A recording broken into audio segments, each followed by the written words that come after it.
my thoughts go out to all of the people who are on the front line and also everyone who has been affected by this. But as we move through this stage, looking at isolation and what that causes for mental illness and mental health, we need to really be proactive. And I know at ReachOut, we've received more than a 50% increase in the number of people that are using our services at this time. We are first line of defense for people to be able to gain access to information that's going to help prevent not only suicide, but be able to deal with the challenges that we have at this stage, whether that be dealing with what's coming up, exam stress, whether it's dealing with COVID-19, and we have resources available for that for young people and also for their parents, but also dealing with isolation and how that can have an impact and what strategies you need to put in place so that you can actually have a better mental health capacity during this difficult time for everyone. You mentioned exam stress. I mean, you were probably pretty well figured out at the age of 18. I had no idea what I wanted to do, but at least you have an environment where you know when your exams are going to happen. Jobs at the end of it as well. Is this a huge part of what is concerning young people right now? Not just their school, but what's waiting at the end of them for this? It is, and look, we knew from the data, even during the bushfire crisis, that one of the biggest concerns was actually the financial difficulties that families were facing. And we know that in Australia that's also happening right now. We don't know if people have two parents that aren't working. There's one of the greatest numbers of people that are unemployed. There's worry out there in the community. And so what we're proposing is that we actually work, as we have before, with the other mental health organisations to be able to eliminate as much stress as possible around this so that we can get moving as quickly as possible. We know that the government, and we've requested that they could do a little bit more in this space, even though they've already announced additional measures to help out mental health organisations.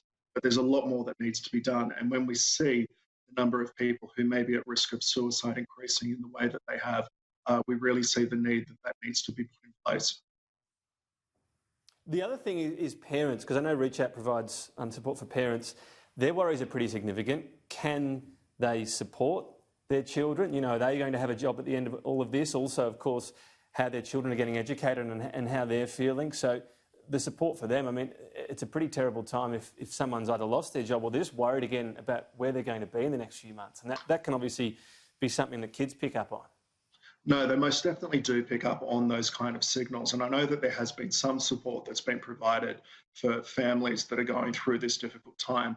But for some families, both of their parents have lost their income. And of course, that concern goes through to what their children are doing and also may restrict what they can actually do to benefit themselves, the children benefit themselves, coming into exams and things like that. They may be restricted from being able to participate in sport, which we know has a great impact on mental health and your capacity to deal with these certain concerns that you have. And, also looking for the motivation. If you're a parent at home that is trying to keep a job and also trying to educate a child, it is a difficult time for you. And any of that anxiety or stress that comes out from it is going to make it more difficult for your child. And at reachout.com, we do have resources that can help you out. And what we do also often means that with just a little bit of a kick along for people, they don't need to access some of the other resources that are out there, which are more time consuming. What we do at ReachOut is entirely scalable with peer-reviewed articles that actually do work and do help out. And just finally, look, I know there might not be a lot of sympathy for elite athletes right now. I guess there's two elements to this. First of all, how much the community would welcome another thing to do on the weekend, and I'll put myself tragically in that category, wanting to see a bit of AFL going around. But also, for these elite athletes, again, you might say, well, they're on pretty good money. A lot of these people have a very short career and they're worried right now about, how long that's going to be. So it's a pretty tough time in elite sport. You talk about the wealthy football codes, and then there's other people training for the Olympics this year, Thorpe. Suddenly that's next year. They've got to, rejig their schedule and everything. It's not an easy time. Absolutely. And let's put this into perspective. There are football players and people that are within the professional codes that do make good money.